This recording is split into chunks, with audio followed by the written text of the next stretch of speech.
A dream come true for many young gamers, a cartoon featuring all their favorite characters in one place teamed up with a kid from the real world, like themselves, who crossed over to the digital world. But like many dreams, it was just slightly off in so many respects that it made them wonder if it was the good kind of dream or the bad. Hi, I'm Dan Larson, and this is the history of Captain N, the Game Master.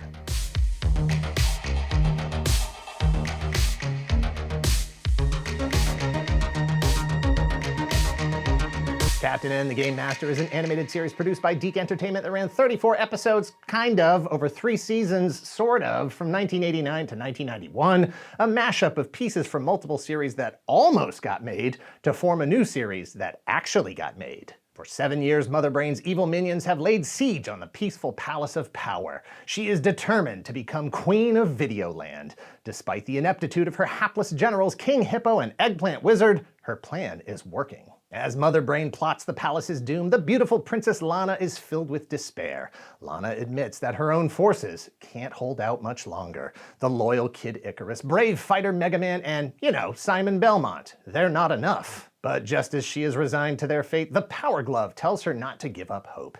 There are powers beyond those which she is familiar. The legend of Videoland foretells of a young warrior from another world who shall warp into their land and lead them to victory. At which point, the Power Glove opens the ultimate warp zone, creating a bridge between worlds. It transports mild-mannered human Kevin Keene and his dog Duke from our world to Videoland right in the middle of a game of Mike Tyson's Punch-Out! Why the Power Glove waited 7 years to share this information is unknown. The good news is Kevin is now properly equipped to fight back against the forces of evil. He's got a super power pad on his belt and a light zapper on his hip. There's not much time left for Kevin to realize his destiny to take on the responsibility to play with power as Captain N, the Game Master. Thank you to Answer For It, a podcast for smart people, for sponsoring this video. Click the link in the description below to start listening, to start laughing, and to start feeling at least 12% smarter today. Answer For It is a podcast where trivia meets comedy, facts meet improv, and where fumbling the answer for laughs is both an art and a science. 4 friends ready to tackle silly, unusual, and obscure trivia questions. Featuring the comedically brainy stylings of voice actor and writer formerly of Funhouse, James Willems, writer, actor, and also formerly of Funhouse, Elise Willems, writer and actor Zach Anner, and the voice of Gambit in X-Men 97, Gizmo in the Gremlins New Batch, and creator of Spoops, the Little Halloween Spirits, AJ Locasio. How do you feel about Scorpion King 2? Scorpion King 2? You heard me. Do you know when in history Kit Kat wrappers were blue? How do astronauts handle their dirty laundry? And what the heck is a tatty booty? Plus tons of pop culture, movie, and obscure 90s media banter. What job did a groom of the stool once perform in service of his king? A groom of the stool. A groom of the stool. I love that. Yeah. I would do that job in a heartbeat. You don't know what it is yet. It's the podcast that Secret Galaxy's Dan Larson calls the best podcast to listen to while I'm washing dishes. Listen to Answer For It and leave feeling at least 12% smarter and hands that are 12% softer while washing dishes. New episodes every Tuesday wherever you get your podcasts from. Thank you again to Answer For It for sponsoring this video. In 1985, the video game industry in the United States was on the verge of extinction. A strange thing to say about $100 million in annual sales, but after 3 straight years of decline after a peak of $3 billion, that's the truth. By 1985, video games were considered such a bad investment in the US that the word video game was intentionally sidestepped when promoting one of the most popular systems ever created, the console that turned everything around, the Nintendo Entertainment System. It was, of course, released 2 years earlier in Japan in 1983 as the Famicom, a portmanteau of family and computer. Success in Japan should have meant a launch in the US immediately thereafter, if not for the previously mentioned cratering of the US video game industry. The Nintendo Entertainment System was tested in limited markets starting in December of 1985, then fully launched to all of US retail beginning in February of 1986, and was an incredible success, reinvigorating the entire market. To say it was an incredible success would be a gross understatement, but here we are. The delayed release between Japan and the US inspired some clever marketing. Nintendo of America employee turned consultant Howard Phillips, along with Nintendo of America marketing manager Gail Tilden, helped reimagine the Famicom as the Nintendo Entertainment System and its grassroots promotion in the US through the publication of Nintendo Power magazine. The first issue of Nintendo Power was cover dated July-August of 1988. The timing was perfect as it coincided with the promotion of one of the most anticipated video game sequels of all time, Super Mario Bros. 2. As the marketing manager, Tilden was responsible for the execution of the Nintendo of America promotional strategy, not just for Nintendo Power, but Nintendo Power became a large part of it. She had a specific vision in mind for how the magazine should look and how she expected US readers to engage with it.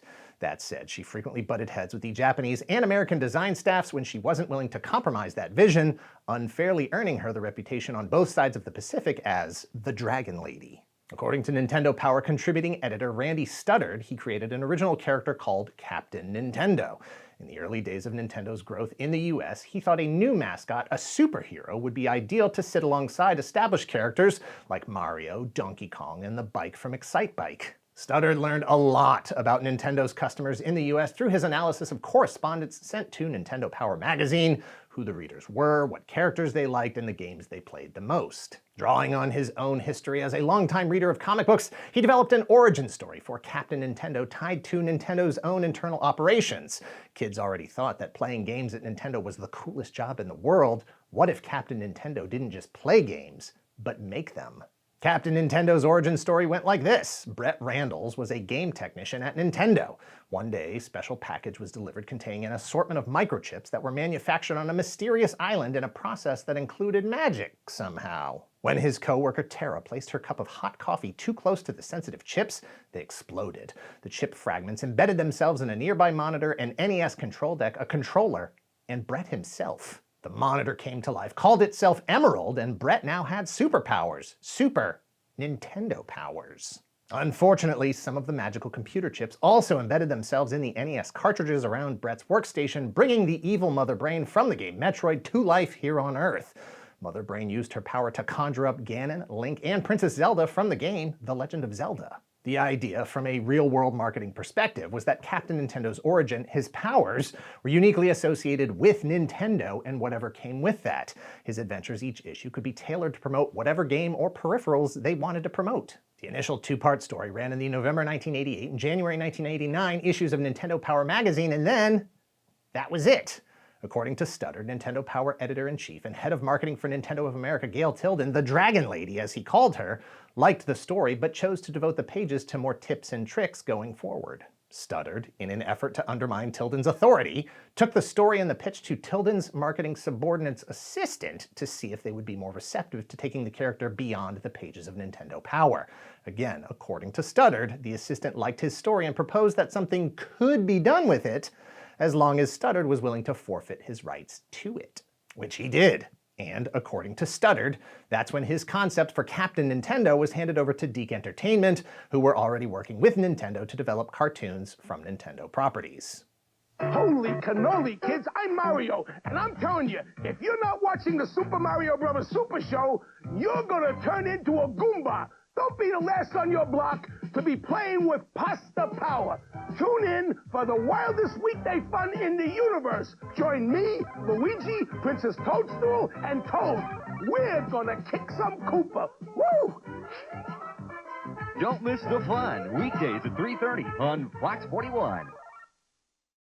DiC Entertainment are, of course, the people who created Inspector Gadget, Kid Video, Heathcliff, Care Bears, The Real Ghostbusters, and Alf. No. You're not gonna get me. I know those are two different shows.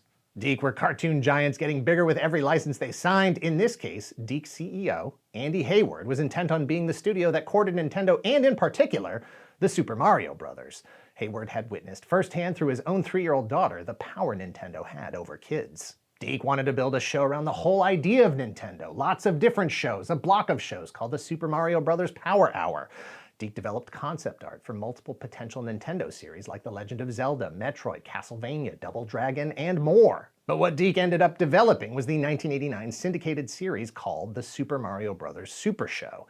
Each episode featured live-action segments with Mario and Luigi, sometimes with special celebrity guests, sandwiched around animated segments. For most of the first season, those animated segments also featured the Mario Brothers, but later included characters from the world of The Legend of Zelda. While DiC was developing the Super Mario Bros. Super Show for syndication, NBC reached out looking for a Nintendo-themed series of their own.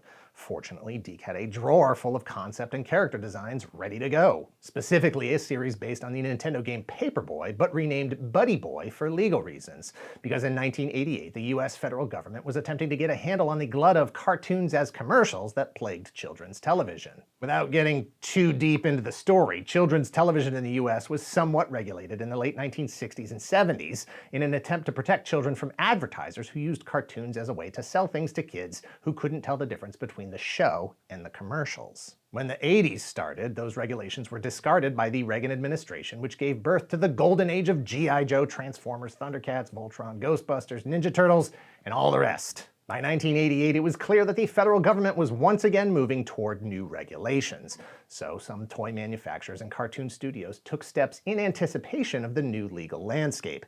That's at least part of the reason Deke chose to rename their show Buddy Boy instead of directly tying it to the physical game Paperboy. Buddy Boy was about a kid who had the ability to cross over from the real world into the video game world and vice versa. He accessed the video game world through an elevator in his closet. Concept art from Buddy Boy by Deke character designer Phil Barlow clearly shows a variety of characters from a variety of Nintendo games: Pit and Eggplant Wizard from Kid Icarus, Donkey Kong and Donkey Kong Jr. from Donkey Kong and Donkey Kong Jr., King Hippo from Mike Tyson's Punch-Out!, and an entire family of Mega characters inspired by Mega Man. In a convergence of timing and events, Deke laid off a bunch of staff, including character designer Phil Barlow, while retaining his character designs.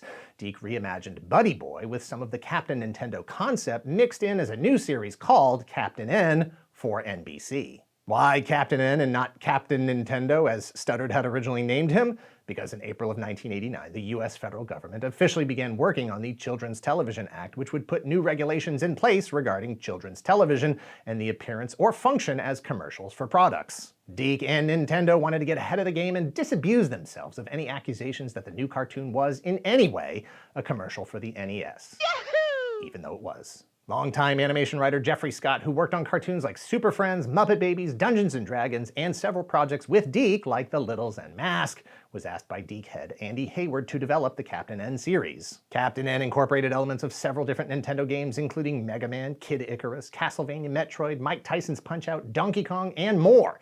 It even included physical peripherals like the Power Glove, Control Pad, and Light Zapper. But it doesn't take a hardcore gamer to recognize that, in many cases, the animated characters have only a passing resemblance, at best, to their gameplay counterparts.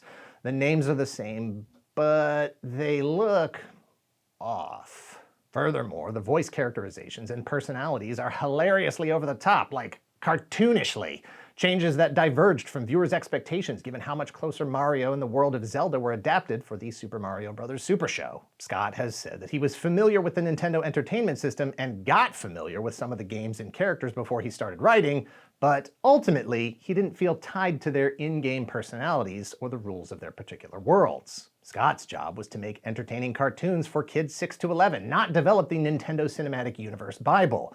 The voice actors worked the same way, basing their voice acting purely on the character designs. Their job was to create interesting characters for kids' television, not establish universal representations. Those voice actors included names like Matt Hill as Kevin Keene, Venus Terzo as Princess Lana, Gary Chalk as King Hippo and Donkey Kong, Ian James Corlett as Alucard and Dr. Wily. Fresh off his turn as Audrey 2 in 1986's Little Shop of Horrors, Four Tops lead singer Levi Stubbs as Mother Brain, and of course, Frank Welker as Game Boy. The 13 episodes of Season 1 were all written by Scott, and like many shows of the 80s, including Deke's own Kid Video, Captain N incorporated pop music into nearly every episode of Season 1. Cover versions of songs like Michael Jackson's Thriller, Billy Idol's White Wedding, and Kenny Loggins' Danger Zone. You're on, dude. Season 2 added 14 more episodes. Additional writers were brought in as Scott left to work on other shows. The character Game Boy was introduced, and pop music covers were no longer included in any episodes. Season 2 of Captain N also found itself tag-teamed in a 1-hour block with The Adventures of Super Mario Bros. 3, a weekly Mario series with a more serious approach than the comedy of the Super Mario Bros. Super Show. Season 3 of Captain N only added 7 more episodes, sort of, that were half the length of Season 1 and Season 2 episodes, because this time it was paired in a half-hour block with Super Mario World, the network successor to Super Mario Bros. 3. By 1991, it was clear that Nintendo, DiC, and NBC were all cutting costs on Captain N as the animation was noticeably worse than the previous seasons, to the point where some episodes aired with incomplete sequences, missing dialogue, and missing audio cues. While Captain N aired in 1990 on Saturday mornings on NBC, Valiant Comics published a comic book series that was inspired by the games and the animated series, but obligated to neither. Familiar characters from the show like Simon Belmont and Mega Man are noticeably absent, while Metroid's Samus Aran, who is never seen in the show, appears as a regular character. Like many comics and animated series, the two worlds were created and maintained by different creative teams at separate companies. Production schedules didn't allow for collaboration between the two. 5 issues were released between May and September 1990. Captain N's production value decreased over time, with fewer resources being put into its production and even less into its promotion. By the 3rd season, it was rare to even see a commercial or know when the next episode would air without directly consulting a TV guide, and even that wasn't legally binding. For cartoons in general, it was the beginning of the end, as networks increasingly moved away from animation in favor of sports and other adult shows, a direct effect of the new children's television regulations requiring a balance of educational programming to offset entertainment programming. And, not for nothing, but the rise of cable provided more children's television programming with fewer restrictions than the networks had to deal with. By the 1991-1992 season, many of the networks that previously carried Captain N were instead broadcasting local news. After it was canceled, Captain N got a second life in reruns in a package of programming called Captain N and the Video Game Masters.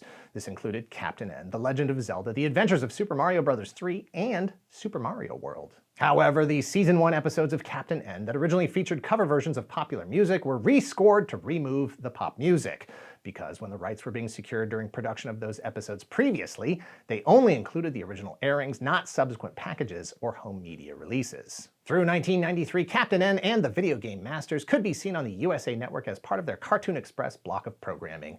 Some episodes were cut down to allow for more commercials. By 1994, Captain N and all of the DiC Nintendo animated universe had run its course. If you missed Captain N the first time around, you can still watch it today. Unfortunately, you can't watch it the way it was originally intended.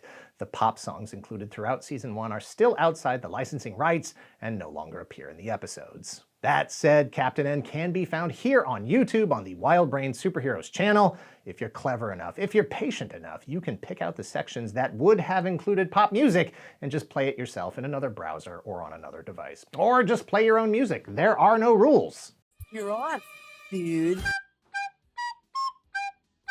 Captain N arrived just as the golden age of cartoons as commercials was coming to an end, carrying the power of a major international licensing partnership, but without the ability to unscrupulously lean into it the way so many had before. Phil Harnage, a longtime writer for animation including all 3 of DiC's Mario adaptations, may have summed up a lot of fans' disappointment with Captain N, saying, quote, "It just seemed too all over the place, and it was like watching the Ed Sullivan Show. It's almost like a variety show." He said he, like many viewers, would have preferred a series with a more cohesive set of characters whose actions and personalities were consistently predictable within any given situation, fostering a stronger connection for the audience. He even expressed that many on the inside at DiC were ultimately unhappy with the series' performance. But the years have been kind to Captain N. In the decades since it aired, fans have accepted its unique moment in Nintendo history as one of the first and only animated adaptations for many of the characters included, regardless of its inaccuracies. It was a glimpse into the world we here in the future live in, where you can't take 2 steps without tripping over a shared universe, where Nintendo itself has made smashing characters together into one of the most popular fighting games of all time. It introduced an avatar for every kid who wished they could genuinely punch King Hippo in the stomach, a hero who could spin a light zapper despite its lack of trigger guard, a legend who lived the dream of playing with real power in a world made of video games. Thanks for watching. Please hit like, hit subscribe if you're not already a subscriber. Thank you very much to those of you who already are. And special thank you to Russ Lyman, aka Rusly, here on YouTube for sending over this Bull Airs Captain N jacket. Fits like a glove. It's a jacket. Not sure I'm actually going to give it back. Please visit our Patreon at patreon.com/toygalaxy. Several different tiers to address your specific Secret Galaxy content needs. Check out the Secret Galaxy merch shop at secretgalaxy.shop. All merchandise is physically in stock and ready to ship. Links to all of this in the description below, and let us know in the comments down below if you watched Captain N back in the day or have fallen in love with it since. I was definitely a teenager like the main character Kevin when it first aired, but unlike Kevin, I was a little taken aback at how different the characters were from what I expected to see on screen. Ultimately, I thought it was a cool concept, but was consistently disappointed that my favorite characters never showed up. Batman from Batman, Michael Jordan and Larry Bird from Jordan and Bird, or the airplane from Top Gun. That was a callback to the Excite Bike.